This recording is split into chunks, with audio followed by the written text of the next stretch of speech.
Buona giornata, ben ritrovati con la prima edizione dei nostri telegiornali, un'edizione che si apre con la cronaca, con un'ultima ora appena arrivata in redazione, quella relativa ad una tragedia della strada che si è verificata a Castelgomberto. Siamo in provincia di Vicenza, coinvolto un centauro, una nostra troupe si sta recando sul posto e vi aggiorneremo nel corso del nostro telegiornale. Poi c'è stata un'altra tragedia nella notte in laguna a Venezia. Poco prima delle 3 un natante è affondato davanti all'isola di Pellestrina all'altezza di Caromanna. A perdere la vita Johnny Vido, 44 anni, che si trovava a bordo del barchino assieme al cugino. Dovremo intanto vedere anche le immagini che abbiamo preparato. È stato proprio quest'ultimo, il cugino, a lanciare l'allarme ai carabinieri e alla capitaneria di porto. L'uomo, in stato di shock, ha raccontato di essere stato a bordo dell'imbarcazione che è affondata.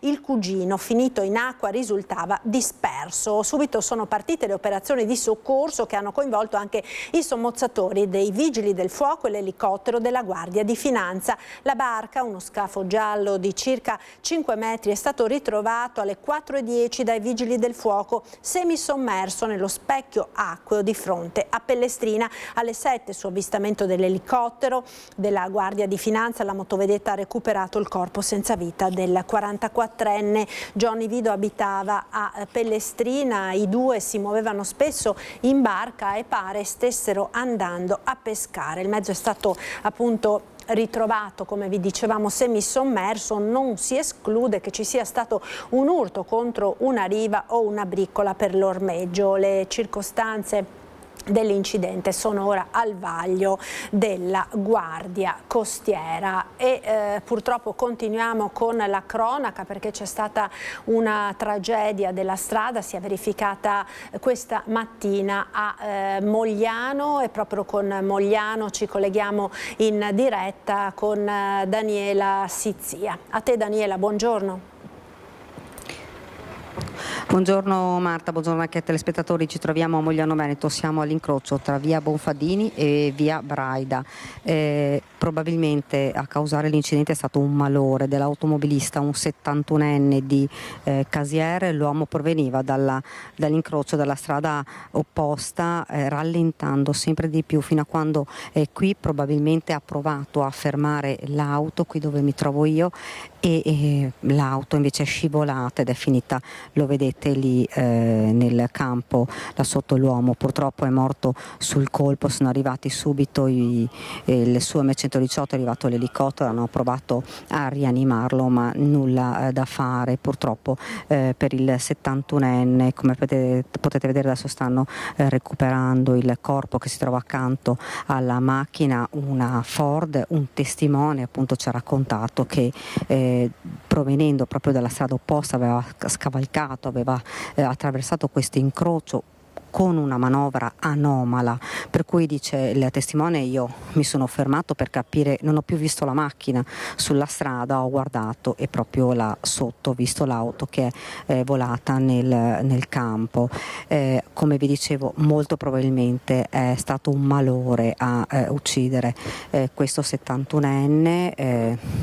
Ora qui ci sono i carabinieri per i rilievi, stanno recuperando sia il corpo che l'auto. Qui da Mogliano è davvero tutto, Marta, poi vi aggiorneremo per ulteriori notizie, dettagli su questa ennesima tragedia della strada nel corso dei nostri telegiornali a partire dalle 19:30 con l'edizione di Treviso. La linea a te Marta.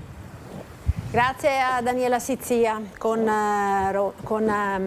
Edoardo Paris per la parte tecnica. Noi ora continuiamo con il caro gasolio. Ce ne siamo accorti tutti appunto andando a fare benzina. Tra l'altro da questa mattina è annunciato un ulteriore incremento proprio per l'intensificarsi delle tensioni della guerra in Medio Oriente, e c'è una categoria che è quella dell'autotrasporto che sale sulle barricate. Autotrasportatori e imprese artigiane chiedono un intervento urgente del governo. Sentiamo. 2,119 euro per un litro di gasolio è il conto che oggi pagano le imprese trevigiane ogni volta che fanno il pieno. È un prezzo che pesa come un macigno sui bilanci e che in 6 mesi è cresciuto di oltre il 20%, riportando l'allarme tra autotrasportatori e aziende che lavorano ogni giorno con i propri mezzi. La nuova corsa del diesel rischia di scaricarsi sull'intero sistema produttivo, dai camionisti alle imprese edili, dagli impiantisti alle aziende manifatturiere, perché quando aumenta il costo degli spostamenti aumenta anche il costo di lavorare. Negli ultimi 6 mesi abbiamo riscontrato, come tutte le aziende e come tutti gli utenti, un aumento fino al 20% dei prezzi del gasolio, da circa 1,80 che avevamo verso gennaio agli oltre 2,05 euro verso i 2,10 euro. La media nazionale oggi è sui 2,10 euro al litro, con punte dei 2,20 euro nella rete autostradale, ma in generale nella provincia di Treviso e quindi nella nostra marca trevigiana abbiamo dei numeri che ci dicono tra i 2,07, tra i 2,07, 2,08, ma ormai siamo anche noi accodati. Una nuova stangata che arriva in un momento già difficile e che secondo le aziende rischia di trasformarsi in una raffica di chiusure se non arriveranno risposte rapide. Un aumento che pesa soprattutto nelle imprese artigiane di trasporto. Il guadagno di una ditta piccola, media dell'autotrasporto, specialmente artigiana, vede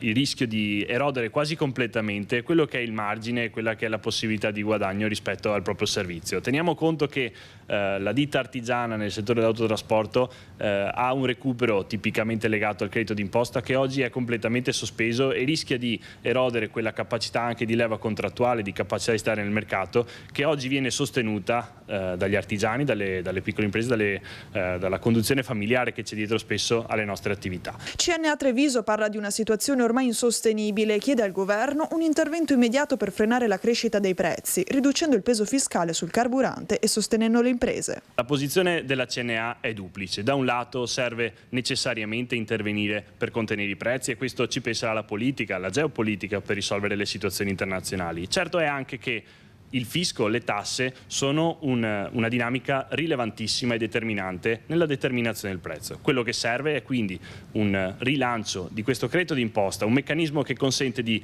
risparmiare nelle tasse e mantenere più soldi nelle tasche delle nostre imprese e nella possibilità di queste di reinvestire, mantenere attivi i propri servizi, i propri collaboratori, i propri mezzi. E in appena un mese, pensate, il Veneto è passato dal secondo al primo posto in Italia per aumento dei prezzi dell'energia. Peggio del Trentino e del Friuli Venezia Giulia, che solo un mese fa erano in testa alla classifica nazionale del caro energia. A giugno il Veneto è al primo posto per incremento dei prezzi di elettricità e gas, registrando un più 12,6%, il dato più elevato d'Italia e ben oltre la media nazionale. A rilevare questo triste primato l'elaborazione di Confartigianato sui dati Istat, che fotografa gli effetti delle tensioni geopolitiche internazionali sul costo dell'energia. Il sistema produttivo della nostra regione, caratterizzato da piccole e medie imprese artigiane, è il più esposto alle tensioni dei mercati internazionali. Pochi punti percentuali, ma che rappresentano quello sforzo che le imprese devono fare per mantenere la loro competitività. Quindi devono andare ad erodere quello che sono i loro guadagni per poter continuare a lavorare e a far vivere le famiglie della loro impresa, ma anche quello che è l'economia nostra veneta. Nei primi mesi della crisi di Hormuz il prezzo dell'importazione di petrolio, greggio e gas naturale è aumentato del 38,4%, mentre la bolletta energetica nazionale è salita del 41% rispetto al trimestre precedente. Purtroppo la situazione del Golfo e quindi aver ricominciato la guerra nello stretto di Hormuz ha portato ad aumenti ulteriori e quindi a costi per le nostre imprese. Nostre piccole e medie imprese che rappresentano un treno importante per l'economia veneta e quindi questo va purtroppo ad aggravare, portando le nostre imprese a essere in difficoltà per quello che riguarda la competitività, i costi dell'impresa, ma soprattutto quello che sono i margini alle nostre piccole imprese. Ovviamente l'aumento dei costi di produzione si riflette sui prezzi finali e rischia di frenare gli investimenti, così come la produttività delle aziende. Questa situazione pone ulteriormente in difficoltà il nostro Paese e quindi Fortunatamente quello che è avvenuto è che la Regione Veneto, nella figura del nostro assessore Massimo Bitonci, è andato a rafforzare i fondi di garanzia con 10 milioni. Il tema quindi energia e gas da un lato e credito dall'altro sono i due temi che dovremmo d'ora in poi cercare di lavorare per migliorare e poter far continuare a vivere le nostre imprese per quello che è il loro futuro in questa situazione molto difficile. Nel primo trimestre del 2026, rileva sempre Confartigianato, i prestiti alle piccole imprese venete sono scesi del 5,5% rispetto allo stesso periodo del 2025, confermando un calo che prosegue dal 2022. Ed ancora cronaca, da Cortina d'Ampezzo a Padova per sfuggire allo stalker, ma lui è riuscito a rintracciarla anche lì. Una 26enne è stata costretta a lasciare casa e lavoro prima che la polizia arrestasse un 30enne bellunese sorpreso mentre tentava di incontrarla per l'ennesima volta. Per tutti i dettagli ci colleghiamo quindi con Padova, dove c'è per noi Marta Zatta. Buongiorno. Sì, buongiorno Marta, buongiorno ai nostri telespettatori. Esatto, finalmente è finito ieri l'incubo per una ragazza di 26 anni che dallo scorso marzo era appunto perseguitata da questo stalker, un uomo di 30 anni della provincia di Belluno. Vivevano appunto entrambi a Cortina d'Ampezzo e qui sarebbe iniziato appunto l'incubo della ragazza. L'uomo insistentemente da marzo continuava a mandarle messaggi, lettere, si appostava sotto il suo luogo di lavoro e addirittura anche sotto la casa. Veramente una situazione che ha portato all'esasperazione la ragazza, tanto da farle cambiare le sue abitudini di vita e tanto da farla trasferire dai genitori proprio qui a Padova. Però purtroppo l'uomo è riuscito a rintracciarla anche qui a Padova, nonostante comunque le denunce della ragazza. C'è un altro dettaglio poi che è emerso: l'uomo prima aveva anche cercato di, anzi ha molestato proprio la cugina della 26enne. Fortunatamente però dopo la situazione è finita lì con la denuncia della ragazza, però la situazione invece è continuata per la 26enne. Appunto dicevamo, si è trasferita qui a Padova, l'uomo è riuscito a raggiungerla anche qui e appunto ha cercato di darle appuntamento in un bar nella zona, nel quartiere di Altichiero. A quel punto la 26enne ha prontamente chiamato gli agenti della polizia, che sono riusciti per fortuna a fermarlo e ad arrestarlo. Ecco, io sono in compagnia di Mariangela Zani, che è presidente del Centro Progetto Veneto Donna. Parlando anche prima, purtroppo sono situazioni che voi vivete quotidianamente. Sì, purtroppo lo stalking fa parte della violenza maschile sulle donne. Ci sono circa il 10% i casi che noi vediamo all'anno nelle donne che ci chiedono aiuto e di solito appunto sono casi di stalking da parte di ex partner che appunto continuano a voler esercitare un controllo sull'ex partner.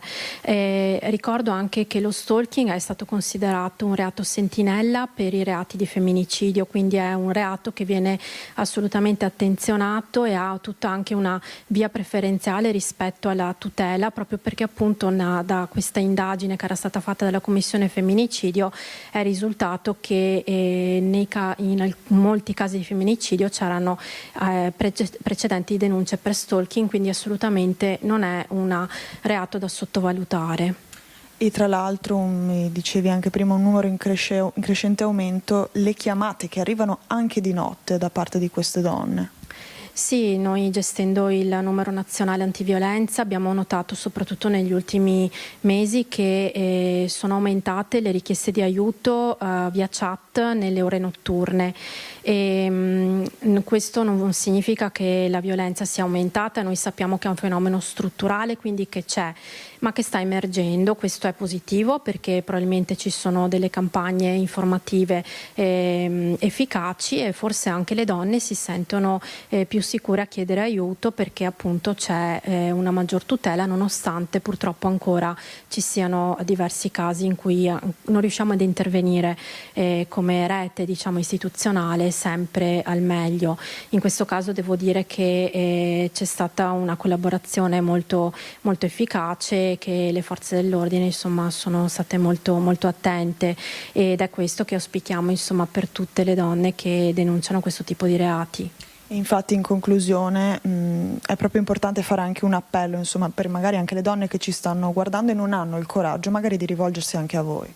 Sì, diciamo sempre di chiamarci al nostro numero verde 881 46 81, anche se non siete sicure di subire una violenza, se pensate che quello che state vivendo magari non è così grave per chiedere aiuto. La telefonata non costa niente, non verrete obbligate a fare nulla, né una denuncia, nemmeno ad allontanarvi dalla relazione. Chiamate anche solo per avere informazioni e per capire se ci sono delle soluzioni a quello che state vivendo. Grazie davvero a Mariangela Zanni. E niente, da Padova purtroppo con questa brutta vicenda che fortunatamente si è conclusa nel migliore dei modi, la linea può tornare allo studio. Grazie, noi continuiamo a parlare di maltrattamenti nei confronti delle donne, perché un quarantenne è stato arrestato a Padova proprio per maltrattamenti nei confronti della compagna. Il provvedimento d'urgenza è stato firmato dal magistrato. Un uomo di 40 anni è stato arrestato a 2 Carrare con l'accusa di maltrattamenti nei confronti della compagna, e si tratta del fratello di Mattia Caruso, il 31enne ucciso ad Abano Terme nel settembre del 2022 con una coltellata al cuore dopo una lite dalla fidanzata Valentina Boscaro, condannata in via definitiva per l'omicidio a 17 anni di reclusione che sconterà nel carcere di Montorio Veronese. A far scattare l'arresto del fratello la denuncia della compagna per i suoi comportamenti violenti, che hanno indotto il giudice a far eseguire l'arresto dai carabinieri della compagnia di Abano Terme. Ora il quarantenne è in carcere al 2 Palazzi di Padova in attesa dell'udienza di convalida, nella quale il GIP dovrà anche stabilire se sia necessario che l'uomo rimanga in carcere o se potranno essere adottate misure alternative. Andiamo ora nel Bassanese, fra le colline e le case di Marostica. È tornato a farsi vedere il lupo. Un residente questa mattina se l'è trovato proprio sulla porta di casa. Ci racconta tutto in diretta Mirko Cavallin. Buongiorno Mirko. Buongiorno Marta, con Renzo Rigon alla parte tecnica. Alle mie spalle la chiesa parrocchiale di Valle San Floriano, frazione di Marostica incastonata fra le colline, un posto dove siamo già tornati nel recente passato almeno un paio di volte negli ultimi 2 anni, proprio per documentare la presenza di un lupo. Molti cittadini l'avevano documentata e abbiamo anche recuperato dall'archivio alcune immagini con il lupo che corre lungo la strada provinciale che dal centro di Marostica sale qui in collina. Questa mattina, come dicevi, appunto un residente della borgata che è qui appena sotto la chiesa, poco dopo colazione, quindi intorno alle 8 o giù di lì, aprendo la porta di casa si è trovato l'animale proprio sull'uscio. Nessuna conseguenza, quanto si è saputo, né per il residente né per l'animale, che come da sua abitudine poi si è allontanato. C'era storicamente una diffidenza del lupo nei confronti dell'uomo, ma recentemente insomma questo aspetto viene smentito dai fatti, perché il lupo è sempre più presente e vicino anche alle case, proprio anche in mezzo alle case, se non addirittura proprio sulla soglia come oggi. Parlando con alcuni residenti poco fa, quando siamo arrivati, abbiamo raccolto una certa preoccupazione appunto per questa presenza che certo ormai è abituale, come ci sono anche i cinghiali o altri animali selvatici, oltre agli animali da pascolo che qui vengono allevati, ma c'è appunto preoccupazione per questa presenza che insomma storicamente e culturalmente è invisa all'uomo. Nei pressi della chiesa parrocchiale c'è anche un piccolo asilo nido con alcuni bambini e questo fa aumentare ulteriormente la preoccupazione. Un fatto non inedito, come detto, per Marostica e per Valle San Floriano, ma che certamente anche in piena estate è quantomeno inedito. Evidentemente la ricerca di cibo ha portato l'animale, potrebbe essere sempre lo stesso segnalato già in altre occasioni, a muoversi qui vicino. Su questa preoccupazione, sulle segnalazioni, sugli interventi da adottare abbiamo interpellato poco fa il sindaco di Marostica Matteo Mozzo. Vi lascio con l'intervista e poi linea a voi. Sindaco Matteo Mozzo, non è la prima volta che a Valle San Floriano è segnalata la presenza del lupo, 2025 e anche periodi precedenti. Questa confidenza ormai anche con le case e gli uomini è purtroppo abituale. Ma è quello che continuiamo a dire ormai da anni e francamente non so nemmeno cosa si possa aggiungere ancora. C'è questo problema della confidenza, gli animali non hanno paura, si avvicinano sempre più alla casa dell'uomo. Speriamo non debba succedere un caso come in provincia di Lucca per poi avere un riscontro da parte delle autorità competenti, che comunque dovranno prendersi le responsabilità, anche gli stessi ministeri. C'è il Ministero, c'è questo piano di abbattimento che ancora però non ha visto un'applicazione effettiva con diciamo, la declassificazione del lupo. Abbattimento, spostamento, verifica, proiettili di gomma, sono tutte situazioni al vaglio e sta di fatto che chi dovrebbe prendersi la responsabilità non se la prende. Ai cittadini cosa dire? Quelli che abitano soprattutto in zona collinare. I cittadini invito sempre a segnalare, ma non segnalare solo sui social, ma alle autorità competenti, perché deve restare la traccia della segnalazione, lo scrivere sui social, sì, aiuta ad avvisare gli altri, ma non fa censimento, per cui se le cose non vengono segnalate alle autorità competenti, e non sto parlando del comune di Marostica, ma a forestale e a provincia, la cosa assolutamente non serve soltanto a raccontarcelo tra di noi, ma non viene preso in esame come una zona ad alto rischio.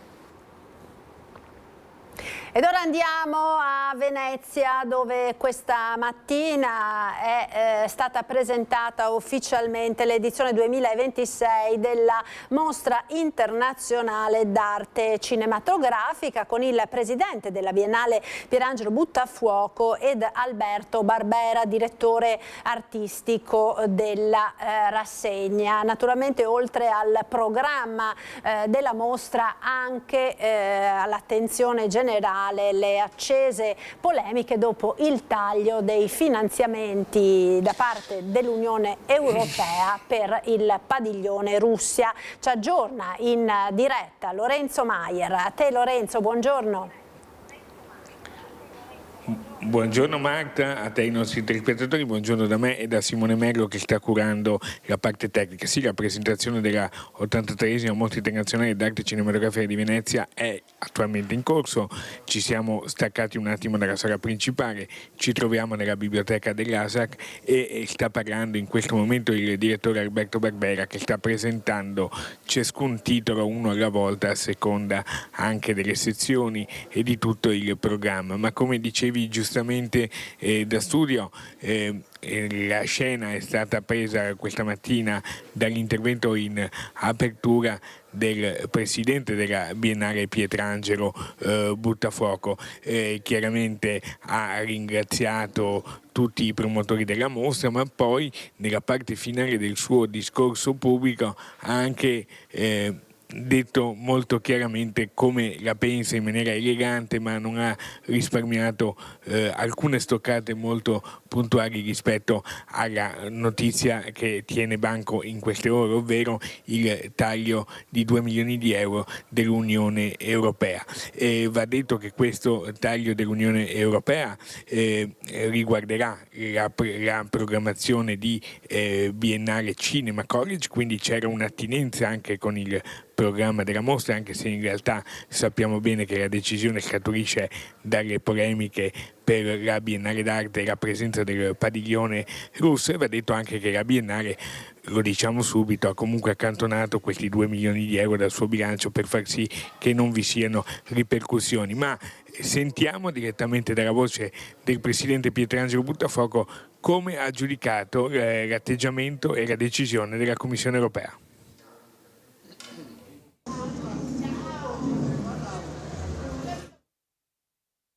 Noi non facciamo politica,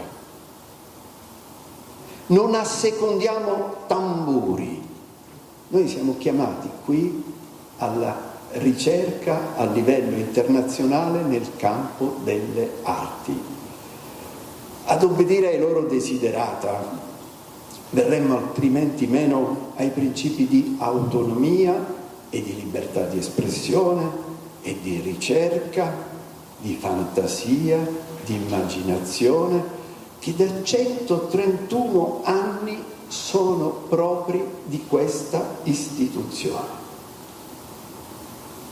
Ben 3 lettere della Commissione europea, ecco chi è il compagno di strada che è venuto meno, ben 3 lettere hanno avuto 3 dettagliate risposte. Ripetevano le stesse domande come se non ci fossero mai state le puntuali risposte, però tutto è scritto. E, caro Alberto, carissimo Lughi, Confedero potrebbe dirsi lupus in fabula. Superior stabat lupus. Ricordate, il lupo si disseta al torrente, dove più in basso sta bevendo anche un agnello. Il lupo accusa l'agnello di intorbidire l'acqua che sta bevendo, e questo anche di fronte all'evidenza dell'impossibilità di sporcargliela. In un certo senso è la Commissione europea, cioè il lupo, che invia una prima lettera. E l'evidenza è l'evidenza. L'Unione Europea toglie i 2 milioni alla Biennale e, cito un efficacissimo titolo, immagino scritto da Mattia Feltri sul suo giornale l'Huffington, toglie i 2 milioni alla Biennale e dà 6 miliardi in 6 mesi a Putin. Ecco dove diventa torbida l'acqua, e non è certamente qui. Ma superior stabat lupus, e in una seconda lettera il lupo comunque accusa l'agnello di avere detto male di lui in una ben precisa data. L'agnello non era nato al tempo in cui il lupo asserisce di essere stato insultato, e nella terza lettera allora il lupo taglia corto e se lo mangia. Se non sei stato tu, vorrà dire che sarà stato tuo padre. Il lupus in fabula, ne converrete, ma ci sta tutto.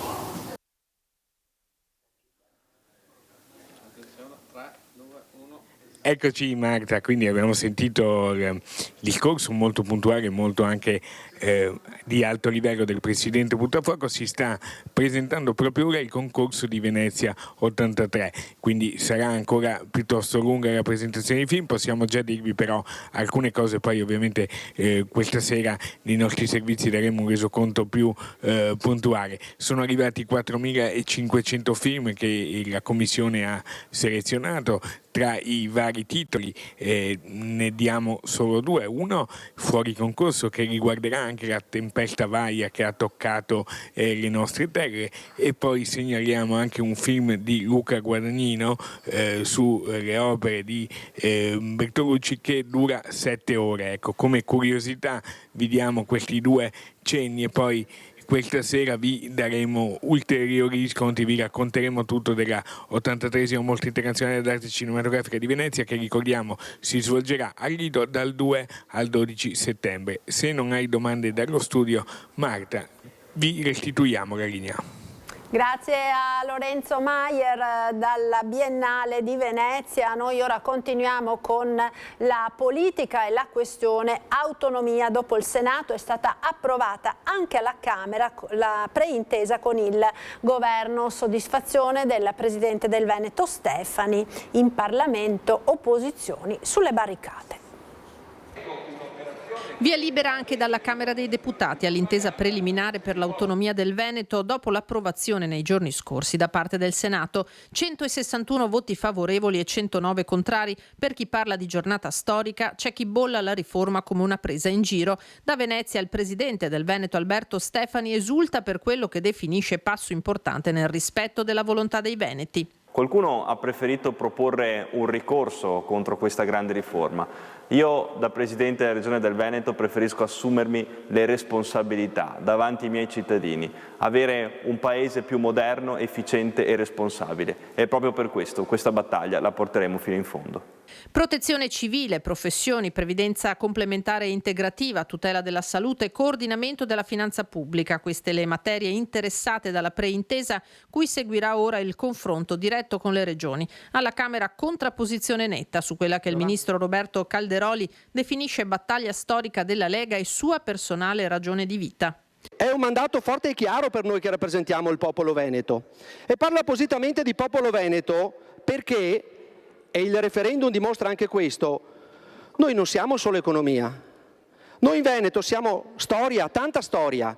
Siamo cultura, siamo tradizione, siamo lingua, siamo bandiera e siamo tanto, tanto cuore. Gianangelo Boff, ex leghista, la ritiene una riforma priva di contenuto, ma i vannacciani la votano comunque. È il rispetto per la democrazia. Noi qui stiamo parlando di preintese fra le regioni e lo Stato, fra le regioni e il governo, fra i governatori democraticamente eletti dai cittadini direttamente, con i consiglieri regionali eletti con le preferenze direttamente dai cittadini, e per il rispetto che è dovuto alla democrazia e ai territori, Futuro Nazionale vota favorevole. Strali dai banchi delle opposizioni contro l'autonomia, accusata ancora una volta di spaccare l'Italia. Perché sul principio di sussidiarietà previsto dalla Costituzione credo che siamo tutti d'accordo, ma ci sono 1000 modi per implementare questo principio e probabilmente il più sbagliato di tutti è proprio la legge Calderoli. È una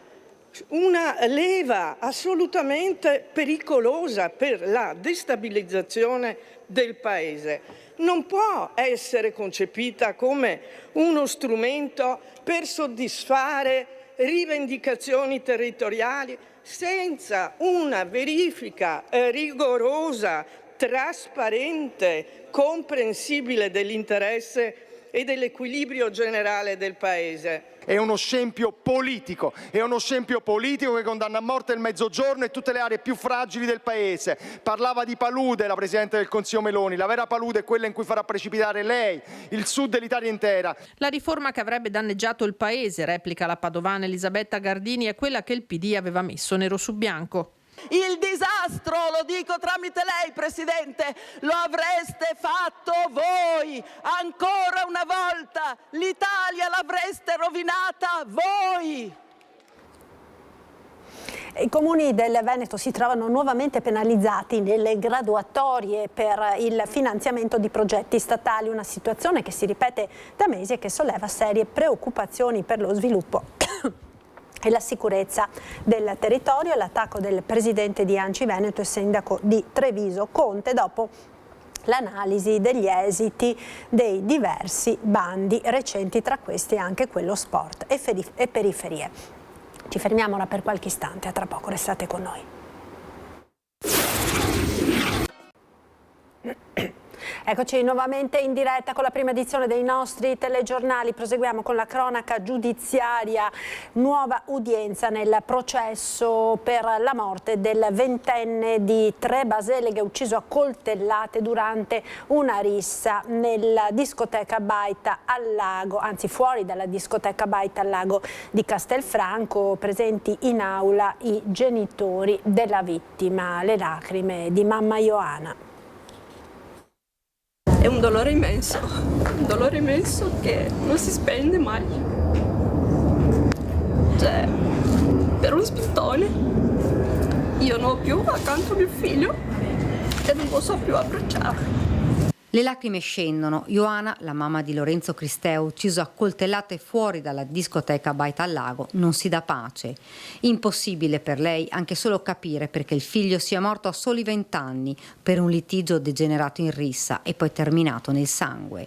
Ucciso per uno spintone, ripete, ed è proprio quello il motivo che avrebbe scatenato la tragedia.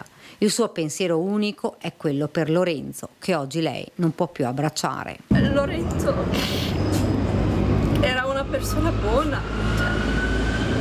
Lorenzo era Lorenzo per noi altri.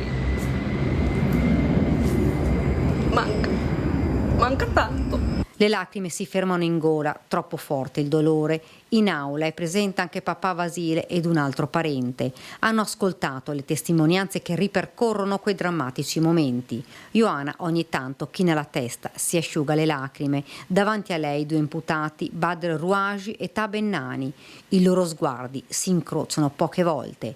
I genitori di Lorenzo chiedono giustizia, chiedono venga alla luce tutta la verità di un omicidio che forse ha davvero un motivo banale, uno spintone di troppo, uno sguardo, una parola e la rabbia di giovani che in un attimo hanno distrutto la loro vita e cancellato i sogni di un 20enne. In aula la ricostruzione del delitto di Lorenzo Cristea, il 20enne accoltellato a Castelfranco, con la testimonianza del personale della discoteca Playa Loca ed il video della fuga di Badr Rouaji. Vediamo.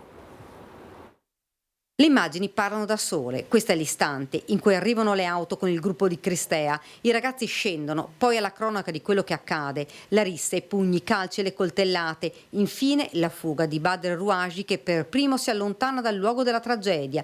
Dietro Taben Nani che lo segue. Ed è qui che l'avvocato Crea punta il dito. Badr in questo video, prima di nascondersi, cade a terra. Nelle mani non ha nulla, non ha il coltello. Era evidente sin dai primi momenti dell'indagine, perché i video che sono stati acquisiti avevano dimostrato inequivocabilmente, oggi l'ho fatto anche rivedere in aula, hanno dimostrato inequivocabilmente che a pochi secondi dal momento del compimento della rissa si è visto giungere il Rouaji Badr che è caduto a terra e ovviamente non aveva nulla in mano, quindi mi sembra che l'elemento oggettivo del video sia un riscontro certo del non possesso del coltello da parte di Rouaji.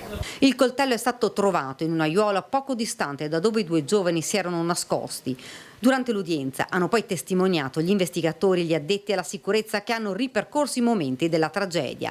I 2 gruppi erano già stati nel locale. Quella sera, il 3 maggio 2025, erano seduti in 2 tavoli poco distanti l'uno dall'altro ed è qui che è iniziata la lite. Una spinta avrebbe scatenato una reazione a dir poco spropositata, a dividerli proprio il personale del locale. Abbiamo deciso, hanno raccontato, di far uscire dalla discoteca il gruppo più numeroso, mentre abbiamo invitato gli imputati a rimanere dentro, così da far calmare le acque. Dopo una ventina di minuti i 2 giovani marocchini sono usciti, si sono incamminati lungo via Pagnana, sono stati raggiunti dall'altro gruppo a bordo di 3 auto. Qui è scoppiato il finimondo. Ciò che è sicuro è che sono stati percorsi 600 metri di strada dall'uscita della discoteca fino al luogo della rissa, che ovviamente per percorrere a piedi ci vuole più di qualche minuto, mentre con le autovetture ci vogliono pochi secondi, il che giustifica il fatto che i ragazzi a piedi siano stati fermati dalle autovetture che sono sopraggiunte, almeno questo ci indica la logica. La prossima udienza il 7 settembre 2026. Il risveglio ora della giovane campionessa di ciclismo Elena Miglioranza, finita all'ospedale dopo una grave caduta in bicicletta a Bavaria di Nervesa della Battaglia durante una gara. Un risveglio che porta con sé un momento carico di emozione, quello dell'incontro tra il papà della giovane e la dottoressa che le ha salvato la vita.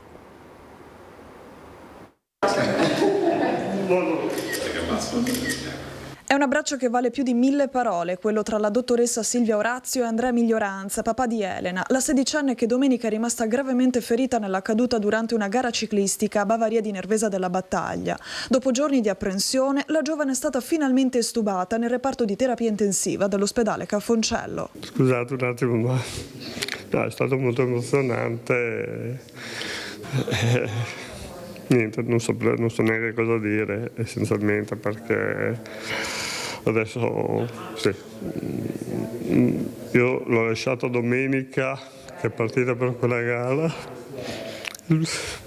Scusate. L'ultima cosa che immaginavo era di rivederla qui in ospedale, ed oggi vederla sveglia che con fatica diceva le sue prime parole. Un passo avanti. Un risveglio reso possibile proprio grazie al pronto intervento dell'anestesista del 118, che quel giorno non era in servizio, ma non appena sentito da casa il suono dell'ambulanza ha capito che qualcosa non andava. Non ci ha pensato 2 volte ed è corso sul posto assieme al marito infermiere. Non sono un'eroina, ho fatto il mio dovere, dice. La catena del soccorso ha funzionato alla perfezione. Chi era lì ha detto bene, chi era non rispondeva. Quindi dall'altra parte hanno capito subito che un trauma che non risponde è grave, e quindi è stata mandata l'automedica di Montebelluna, l'ambulanza di Montebelluna, l'elisoccorso di Treviso. Da soli non si va da nessuna parte, io da solo non avrei fatto nulla se alle spalle non ci fosse stato tutto questo percorso. I miei colleghi dell'elisoccorso che sono arrivati mi hanno aperto lo zaino, mi hanno detto di cosa hai bisogno. È un lavoro di squadra e i cittadini, e questo è il bello, fanno parte di questa squadra. Fin da subito papà Andrea ha espresso il desiderio di poter ringraziare quella che lei definisce un angelo. Io la vedo come l'angelo nella diciamo casualità, trovare una persona così competente nelle vicinanze. Non so, forse c'era qualcuno lassù. Un ringraziamento che la dottoressa Orazio allarga a tutti coloro che quel giorno hanno contribuito a salvare la vita di Elena e lancia per questo un messaggio. Che il loro ruolo non è un ruolo marginale in un evento come un incidente, ma anche come un arresto cardiaco. Quando qualcuno sta male, accorgersi di quello che sta succedendo, chiamare subito i soccorsi, dire bene quello che succede, no? Non inveire come fanno a volte contro l'operatore pensando che le domande facciano perdere tempo. Le domande sono importanti per capire quanto grave è la situazione e chi mandare. Truffe nei confronti degli anziani, un fenomeno purtroppo che non conosce tregua e continua a mietere vittime in tutta la regione. A Belluno parte un progetto che vede assieme comune e forze dell'ordine. È stato presentato poco fa, ci aggiorna in diretta Tiziana Bolognani. A te.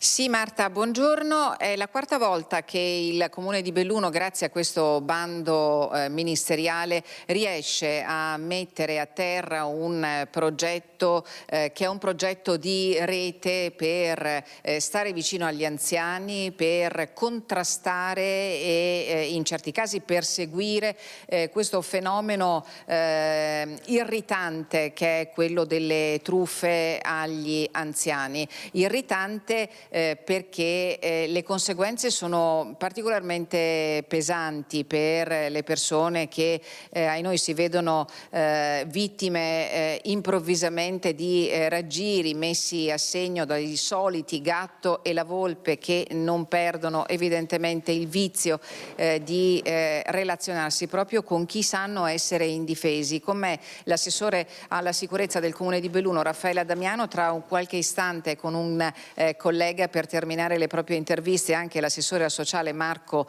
Dal Ponte, perché vi parlavo di questo lavoro di team, di squadra per entrare in contatto con le persone, e quest'anno nelle frazioni. Ma anche negli anni scorsi, a dire la verità, noi ci siamo impegnati da 4 anni a questa parte, grazie a delle dotazioni ministeriali, quindi centrali, a contrastare un fenomeno che è odioso, che intacca ovviamente il patrimonio delle vittime, ma anche la loro libertà e la loro dignità. Quindi ci siamo impegnati, tutte le istituzioni, per far capire alla popolazione che le istituzioni sono vicine e in grado di aiutare e non distinte e distanti, proprio per mettere in campo una serie di azioni plurime, dalla sketch teatrale ai messaggi radiofonici e televisivi, per fare prevenzione, informazione ed educazione, considerando la repressione, che pure è necessaria, come una sorta di estrema ratio. Assessore, è anche vero, no? Lei dal punto di vista della sicurezza ha analizzato i dati del Sole 24 Ore 2024, la nostra provincia, la provincia di Belluno, è sempre ai vertici, si distingue per i dati dati sulla sicurezza, si dice che è una provincia altamente sicura, e pur tuttavia nel 2024 eravamo al 4° posto per le truffe, segno che invece questo reato odioso prende piede. Ma come ce lo possiamo spiegare? Ma dalla misura intanto che il tessuto sociale nostro è sano e che tende a fidarsi del prossimo, quindi le persone che vengono da fuori provincia a delinquere, a commettere questo tipo di reato così odioso, sanno che hanno a che fare con delle persone che sono propense a garantire fiducia nei confronti del prossimo. Questo è un primo aspetto. L'altro sicuramente rilevante è che questi dati ci impongono letteralmente una sorta di dovere politico, giuridico e morale di reagire e di tenere altissima la guardia. Queste iniziative sono perfettamente in linea proprio per garantire la sicurezza di tutti i cittadini, posto che le truffe non sono un reato che hanno come oggetto soltanto i soggetti più deboli e anziani, ma in realtà tutte le generazioni. Quindi l'amministrazione comunale si è impegnata in questi anni proprio per contrastare questo fenomeno intergenerazionale e assolutamente odioso da debellare.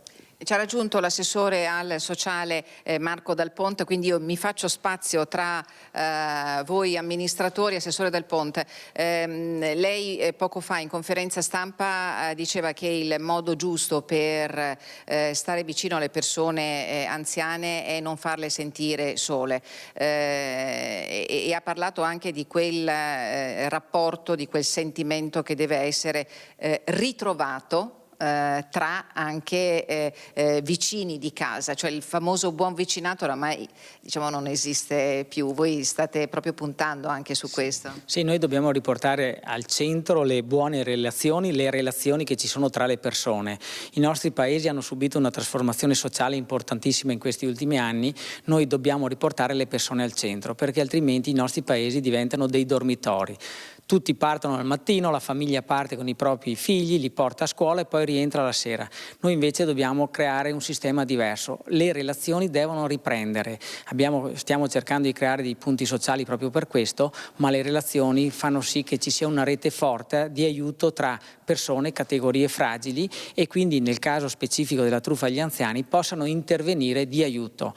Anche perché questo nuovo progetto prevede un'interazione proprio con il pubblico di anziani attraverso questo spettacolo teatrale con la compagnia I Truffatori, la compagnia dei Truffatori, che mettono proprio in scena tutte le tipologie delle truffe, di modo che gli anziani possano essere informati compiutamente.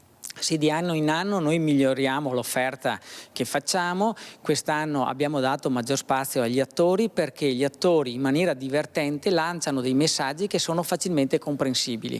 Questi messaggi sono estremamente importanti perché raggiungono l'obiettivo, le persone li riportano a casa e poi vanno a divulgarli presso le altre persone, gli altri colleghi, gli altri cittadini di questo comune. Dobbiamo concludere, vi diciamo solo che in Neve Galle il prossimo appuntamento, poi naturalmente gli incontri proseguiranno nelle frazioni fino al prossimo autunno, tutti i dettagli comunque questa sera nel nostro telegiornale. Grazie all'assessore Damiano e all'assessore Dal Ponte. A te Marta. Grazie a Tiziana Bolognani con Stefano Bozzi per la parte tecnica. Noi ritorniamo a Treviso per tornare a parlare degli scontri con le forze dell'ordine davanti al Park Dal Negro. La deputata Dem Scarpa condanna apertamente l'azione del centro sociale Django, ma dice il problema dei senza tetto rimane irrisolto e se ne deve fare carico chi amministra la città.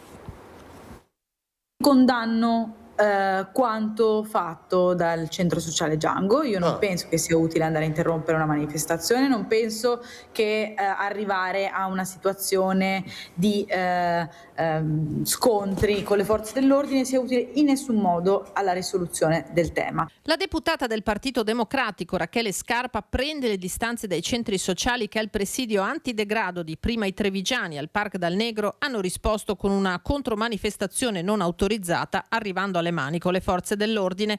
Ospite al ring, Scarpa condanna apertamente le modalità scelte da Django, che rischia di mettersi contro anche quella parte della sinistra trevigiana che l'ha sempre difeso. Di passerella elettorale invece parla riferendosi a Leonardo Campion e ai suoi. Questo gruppo Prima i Trevigiani, che sappiamo tutti quanti essere sostanzialmente una costola di Fratelli d'Italia, è composto quindi da persone che governano la città di Treviso. Le passerelle elettorali che evidentemente mostrano la non intenzione a risolvere il problema ma solo a farsi belli nell'evidenziarlo, non servono a niente e a nessuno. Serve prendersi un po' più di responsabilità di governo, e questo vale per quelli di Prima i Trevigiani, vale per il sindaco Conte. Tutto questo è un teatrino che a nulla serve a risolvere la cosa. Dallo studio è l'esponente di Fratelli d'Italia Fabio Crea a replicare. Ma perché non fa un gesto umanitario portandosi questi 10 sfortunati a dormire dentro il centro Django? Mi pare che tra le attività previste nella convenzione ci possa essere anche attività umanitaria di questa natura. Django. Io vorrei parlare di chi governa la nostra città e di chi è stato eletto per governare la città. Di questo dobbiamo parlare. Torniamo ora a parlare degli autovelox. Anziché risolvere, rischia di innescare una nuova valanga di ricorsi l'ultimo decreto del ministro Salvini sugli autovelox. Ne è convinto l'avvocato Capraro, che con l'associazione Maggior Tutela ha difeso molti degli automobilisti che sono stati multati. Sentiamo. Quelli ancora attivi possono essere comunque contestati? Indubbiamente sì, possono essere perfettamente contestati in quanto non omologati. Non lo dico solo io, lo dicono anche persone più eminenti del sottoscritto. Non è cambiato nulla. Giudizio chiaro quello dell'Associazione Nazionale Maggior Tutela, che da anni assiste gli automobilisti sanzionati dagli autovelox. Il decreto del Ministero dei Trasporti ha dettato le regole, ma i rilevatori devono essere testati per poi ottenere l'omologazione secondo i nuovi parametri. In Veneto si contano 738 autovelox distribuiti in tutte e 7 le province e montati in 283 comuni, con Padova al primo posto con ben 19 dispositivi. Di questi 464 hanno il limite noto in postazione fissa. Dal 12 luglio, data di applicazione del decreto ministeriale, in regione ne sono stati spenti 84, di conseguenza 380 sono operativi, pur mancando, secondo l'avvocato Capraro, dei controlli da parte di certificatori e il relativo rilascio di omologazione. Un buco amministrativo che rischia di innescare un altissimo numero di ricorsi alle prefetture con relativo annullamento delle sanzioni, come già successo finora. E proprio da chi è stato tra i primi a presentare i ricorsi sugli occhi elettronici arriva un suggerimento alle amministrazioni che possiedono e gestiscono gli autovelox. Il mio consiglio spassionato è che al momento li tengano tutti spenti, provvedano a far sì che lo strumento venga sottoposto a procedura di omologazione e dopodiché possono riaccenderli tranquillamente. Ed intanto molti comuni si stanno preparando per riaccendere gli autovelox. Sentiamo cosa accade a Romano Dezzelino. Nel Vicentino 13 autovelox non sono stati omologati, ma gli altri 57, secondo quanto deciso dal Ministero dei Trasporti, possono essere accesi. Ne possiede 2 il comune di Romano Dezzelino, che nel recente passato ha registrato molte violazioni. Abbiamo rilevato veicoli che vanno a velocità decisamente più alte del limite, e anche oltre il doppio, quindi su un limite 50 anche 110-130 all'ora. Proprio per questo, per mettere in sicurezza specialmente l'utenza debole, specialmente i bambini che vanno nelle scuole e le persone che attraversano sulle strisce pedonali, in queste settimane i nostri agenti di polizia locale inizieranno una serie di sopralluoghi per capire esattamente dove posizionarsi. Le apparecchiature dovranno essere in funzione solo in presenza di una pattuglia della polizia locale. L'unico obiettivo, conferma il sindaco, è la sicurezza, ora che è in vigore la nuova normativa. Nelle settimane scorse abbiamo utilizzato le nuove regole per mandare in taratura le nostre attrezzature che sono omologate, per cominciare, prima dell'inizio delle scuole, una serie di controlli sulle strade del comune di Romano, principalmente quelle vicino alle scuole e i rettilinei che portano ai centri abitati. Ed ora torniamo a parlare del crack della Popolare di Vicenza e Veneto Banca. Riaperti i termini per i risarcimenti dei risparmiatori traditi a partire dal 28 di luglio. Riapertura Fondo Indennizzo Risparmiatori. È stato ufficializzato oggi nel portale Consap la riapertura del portale per quei 10.700 risparmiatori che avevano sbagliato in tutto o in parte la domanda e non avevano preso l'indennizzo. Patrizio Miatello dell'Associazione Zelino Terzo da Onara, il Movimento Risparmiatori Traditi con Milena Zaggia, Adusbef con Fulvio Cavallari e il Comitato Tasca Mia Risveglio Conti Dormienti con Andreina Schiavon annunciano la riapertura dei termini pochi minuti dopo la pubblicazione sui canali istituzionali Consap.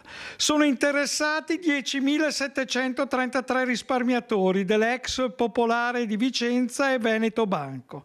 Sul piatto ci sono 80 milioni di euro nel triennio 2026-2028 stanziati dal Ministero dell'Economia. Dal 28 luglio prossimo sarà possibile inserire le domande. Ci saranno 120 giorni per inserire le domande e siamo a disposizione per quei risparmiatori che hanno bisogno. Ed ora torniamo a parlare della notizia con la quale abbiamo aperto il nostro telegiornale, quello della tragedia che si è verificata nella notte in laguna con la morte di un 44enne in seguito ad un incidente nautico. Ci colleghiamo quindi in diretta con Pellestrina, dove c'è per noi Ilaria Marchiori con Nicoletta Rizzetto per la parte tecnica. A te Ilaria, buongiorno. Sì, buongiorno anche a te Marta, buongiorno ai nostri telespettatori. Un incidente drammatico, l'allarme è arrivato questa notte poco dopo le 2, ma il corpo di Johnny Vido, 43enne, che è residente agli Alberoni ma viveva insieme al cugino che era con lui nel barchino che è affondato a Pellestrina, il suo corpo è stato ritrovato questa mattina poco dopo le 7 dall'elicottero della Guardia di Finanza e recuperato poi dalla motovedetta della Guardia Costiera. È stato proprio il cugino Michael a dare l'allarme, era con lui nel barchino che tra l'altro arrivando fino a qui con altre imbarcazioni da Chioggia passando per Caroman, noi siamo riusciti a vedere ancora in acqua, è affondato, però a pelo d'acqua si vede naturalmente la zona è stata transennata e più avanti ci saranno le operazioni di recupero. Qui insieme a me c'è il signor Mario Sambo, ma insomma per tutti Sambo lo chiamiamo così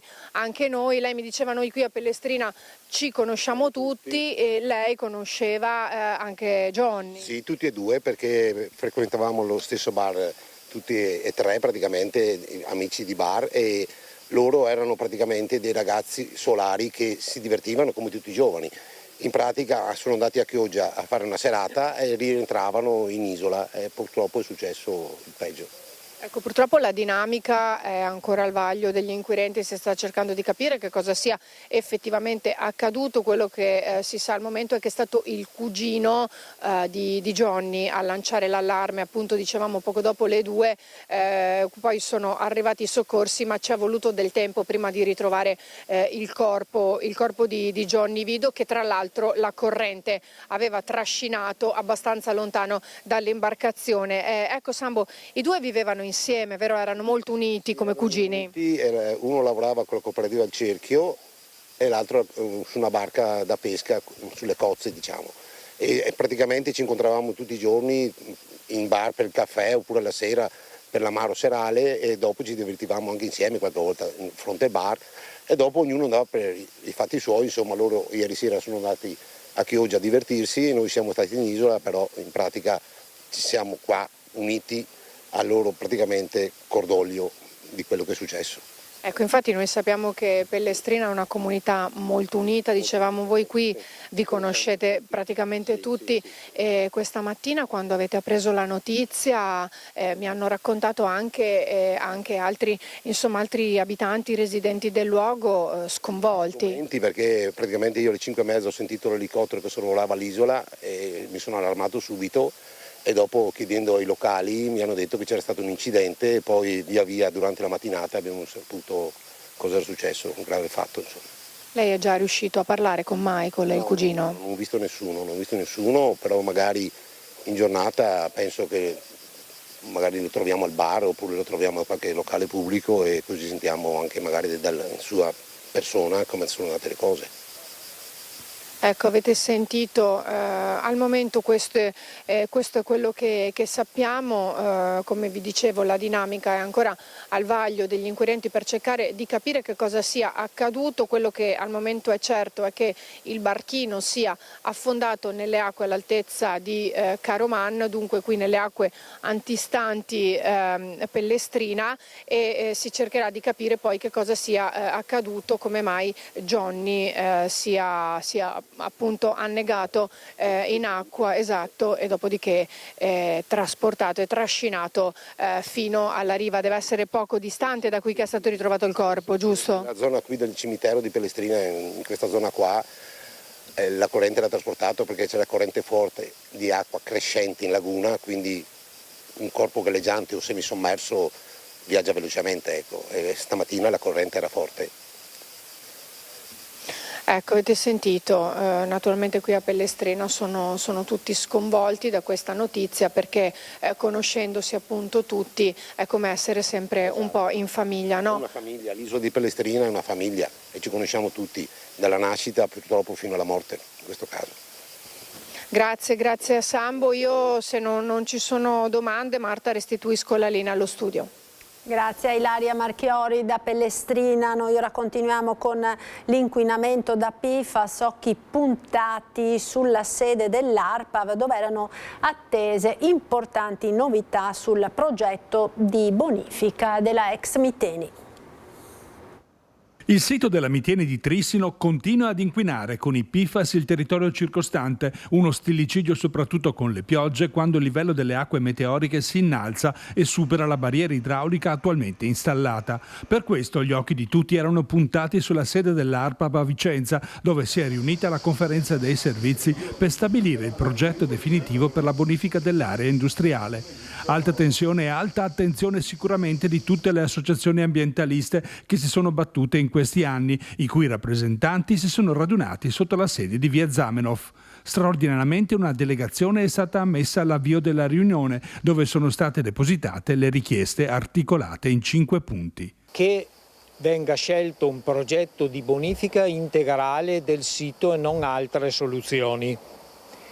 Che venga riconsegnato alle comunità il terreno bonificato, che si faccia in fretta e quindi si inizino subito i lavori, che ci siano delle garanzie in corso d'opera e anche dal punto di vista economico, perché le multinazionali devono sostenere l'onere economico, e infine di poter essere presenti come uditori a queste riunioni a garanzia di un percorso di trasparenza. Forte la speranza delle associazioni aderenti al patto di comunità e della rete Zero FAS che arrivasse finalmente la decisione definitiva sul futuro del sito inquinato, soprattutto dopo la sentenza di condanna del Consiglio di Stato del 28 maggio scorso. La sentenza della Corte di Stato ha chiarito definitivamente che sta in capo alle multinazionali la responsabilità della bonifica. È per questo che oggi la giornata è importante, perché alla luce della sentenza della Corte di Stato deve arrivare una decisione sul progetto e noi abbiamo delle idee chiare però sul progetto. E intanto la Regione del Veneto blocca la commercializzazione di alcune carni provenienti da allevamenti appunto che si trovano nell'area che è stata contaminata dai PFAS. Scatta il divieto di vendita di alcune carni provenienti dalla zona rossa dei PFAS. Ricordiamo che l'area comprende 30 comuni tra le province di Vicenza, 8 comuni, Verona, 14 amministrazioni e Padova, altri 8 comuni. La Regione ha disposto il blocco della commercializzazione di prodotti di origine animale nei quali sono state riscontrate concentrazioni superiori ai limiti consentiti. Il provvedimento riguarda carne bovina, fegato bovino e fegato suino, dopo i controlli eseguiti insieme all'Istituto Superiore di Sanità, all'Istituto Zooprofilattico delle Venezie e all'ARPAV. Sono Sono stati analizzati carne, latte, uova e altri alimenti di origine animale.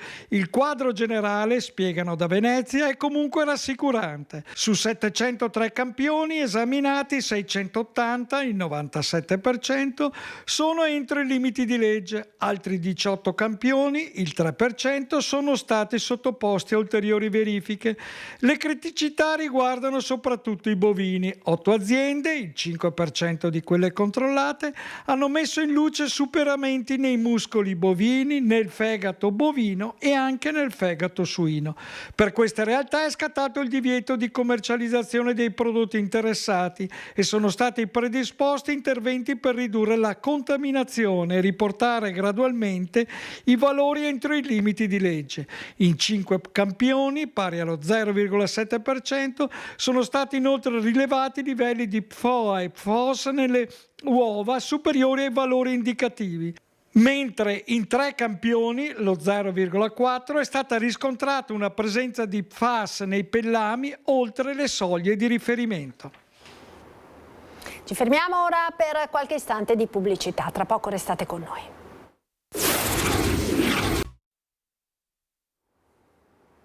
Eccoci nuovamente in diretta con la prima edizione dei nostri telegiornali. Ora addolciamo un po' la giornata con il gelato. Parliamo infatti di uno dei prodotti alimentari più apprezzati da quelli che sono i consumatori, soprattutto nel periodo estivo, e di uno dei settori di punta anche dell'economia del Veneto. In Veneto infatti c'è un laboratorio ogni 4.400 abitanti, un laboratorio di gelato artigianale. Proprio per parlare di questo tema abbiamo con noi, e lo ringrazio per essere nostro ospite, Cristiano Gaggion, che è presidente della Federazione Alimentaristi di Confartigianato del Veneto e nazionale, quindi insomma ha una panoramica molto vasta di quello che è il settore. Una regione, dicevamo,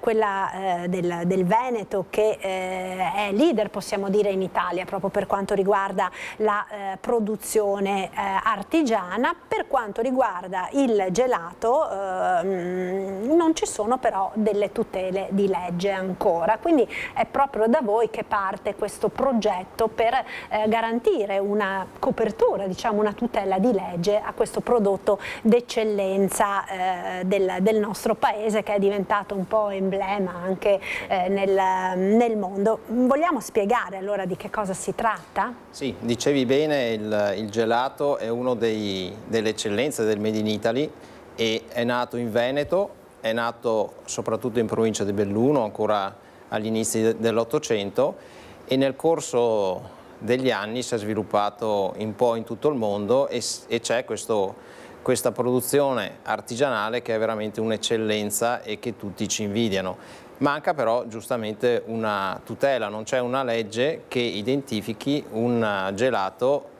di produzione artigianale di qualità. Noi come Confartigianato è già da diverso tempo che stiamo lavorando sotto questo punto di vista, cercando di mettere delle regole per far sì che anche il consumatore finale possa capire che cosa va poi a degustare. Quindi il fatto che si utilizzino materie prime importanti quale il latte fresco, quale le uova fresche o gli ovoprodotti, gli zuccheri, che non ci sia l'utilizzo di coloranti, perché troppo spesso vediamo molti prodotti che attirano l'occhio perché sono molto molto colorati, ma chiaramente colorati anche in maniera artificiale. Quindi questo emendamento tende ad iniziare a dare delle regole ad un prodotto che, ripeto, è un'eccellenza che tutto il mondo poi ci riconosce. Ecco, quindi diciamo per il consumatore finale che cosa cambierà se questa legge, come voi auspicate, insomma, diventerà realtà?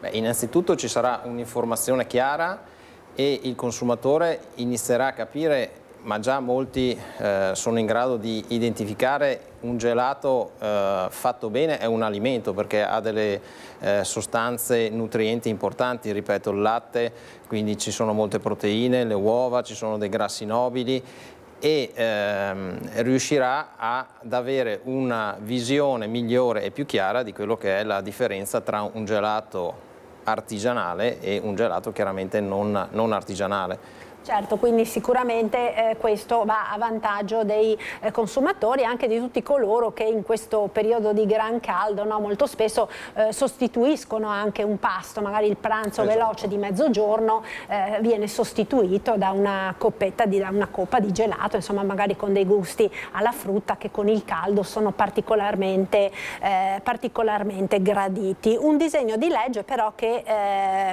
prevederà anche dei cambiamenti per quanto riguarda le imprese, ovviamente, oltre che per i consumatori.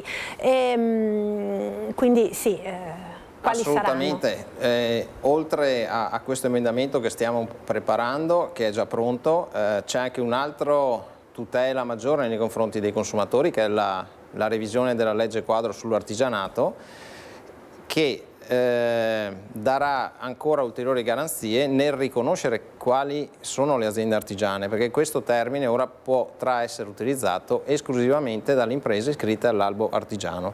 Troppo spesso questa parola, che ci viene riconosciuta in tutto il mondo, in tutti i settori come sinonimo di eccellenza, veniva utilizzato un po' da tutti, però diciamo che la sostanza era un po' diversa da chi lavora veramente in maniera artigianale, quindi altra tutela maggiore che verrà data alle imprese artigiane che operano con determinati criteri.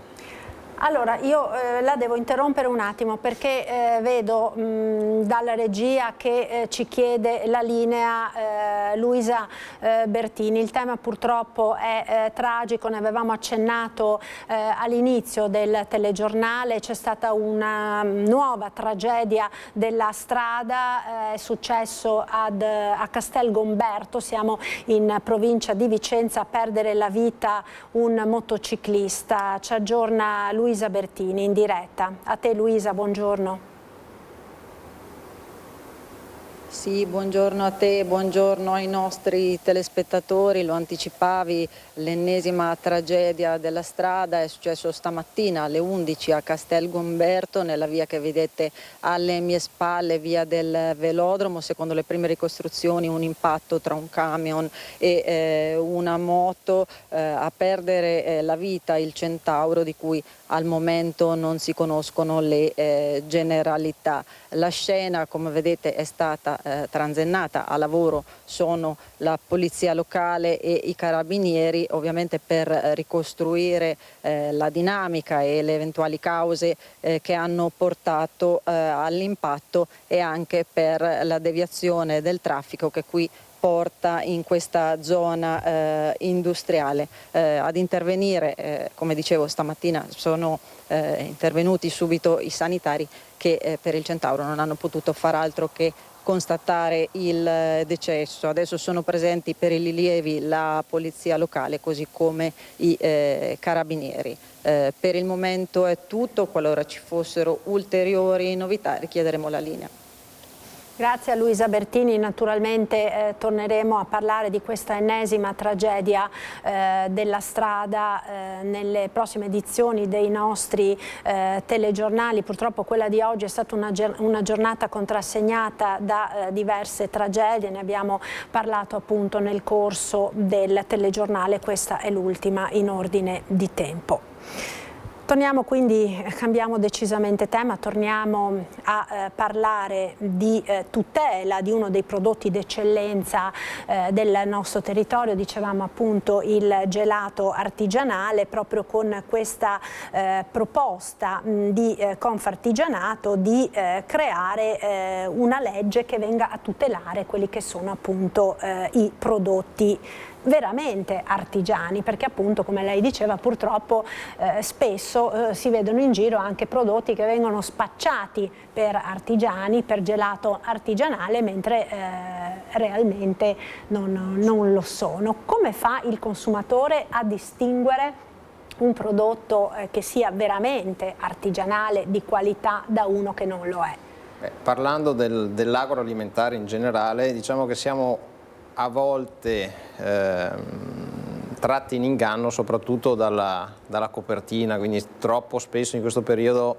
valutiamo, diamo un valore anche a un libro più che altro dalla copertina che dal contenuto. Quindi il fatto di avere innanzitutto dietro un'azienda artigiana che lavora con certi criteri ed avere anche delle regole, perché se poi questo emendamento passerà comunque ci saranno dei termini entro i quali un'azienda artigiana dovrà operare per la produzione del gelato, come ci sono altri termini per altre produzioni. Mi vengono in mente tutte le certificazioni DOP, IGP o STG, comunque sono delle garanzie per il consumatore finale. Questo va anche un po' a giustificare il fatto magari di una differenza di costo nell'acquisto di questi prodotti, perché ultimamente credo che dal Covid ci sia un susseguirsi di problematiche, dalle crisi energetiche alle guerre, che incide molto anche sui prezzi delle materie prime, però un artigiano che lavora con materie prime di qualità chiaramente subirà dei costi molto più alti rispetto a un prodotto industriale, e anche questo è un indice che ci dà un indicatore di un prodotto che ha delle caratteristiche migliori rispetto a un altro. Ecco, così ha già anticipato anche l'altra domanda che le volevo fare, che è proprio relativa ai prezzi, perché tutti ce ne siamo accorti, i prezzi del gelato artigianale, o perlomeno che come tale ci viene proposto, sono lievitati di parecchio. Ho visto nei giorni scorsi, insomma, si parlava addirittura del 30-40% nel giro degli ultimi 2-3 anni. Stiamo parlando di cifre importanti, perché coi dati che ci avete fornito, per esempio nel 2024 in Veneto le famiglie hanno speso 143 milioni di euro in gelati, quindi insomma non stiamo parlando di cifre basse, e c'è anche della speculazione dietro, oppure effettivamente questi incrementi sono stati così consistenti, perché insomma alla fine anche il gelato artigianale, buono e desiderato da tutti, però finisce quasi per diventare un lusso. Stiamo parlando di cifre, alle volte si vede 2,50 €, una pallina, 5 €, insomma un cono con 2 gusti.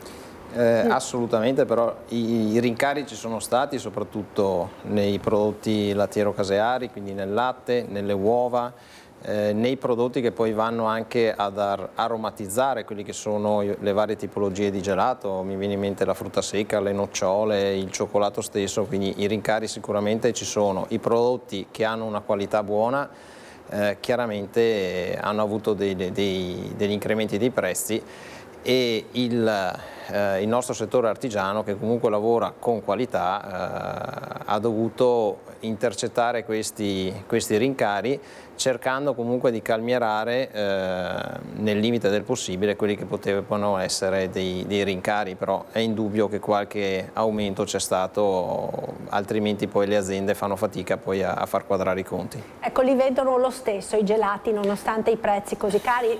Tra l'altro pensiamo anche, per esempio, abbiamo parlato delle materie prime, ma non possiamo dimenticare i rincari dell'energia. Sicuramente un laboratorio artigiano di energia ne consuma, c'è poi ovviamente il trasporto delle materie prime di cui si diceva, che vanno, insomma, tutte cose che vanno ad incidere. Vanno tutte ad incidere poi nel prezzo finale del prodotto, però è ancora, ripeto, uno dei prodotti, ma tutto il settore agroalimentare sta continuando comunque a godere di buona salute, soprattutto per quello che riguarda i prodotti di qualità, e questo è riconosciuto sia dal consumatore italiano ma anche dal consumatore straniero, perché non dimentichiamo che siamo comunque una penisola, e soprattutto il Veneto comunque una regione ad alto afflusso turistico, perché siamo la prima regione d'Italia come presenze turistiche, e il turista viene anche per vedere sicuramente le nostre bellezze, ma anche per degustare quelle che sono le nostre tradizioni e i nostri sapori, i nostri gusti, che sono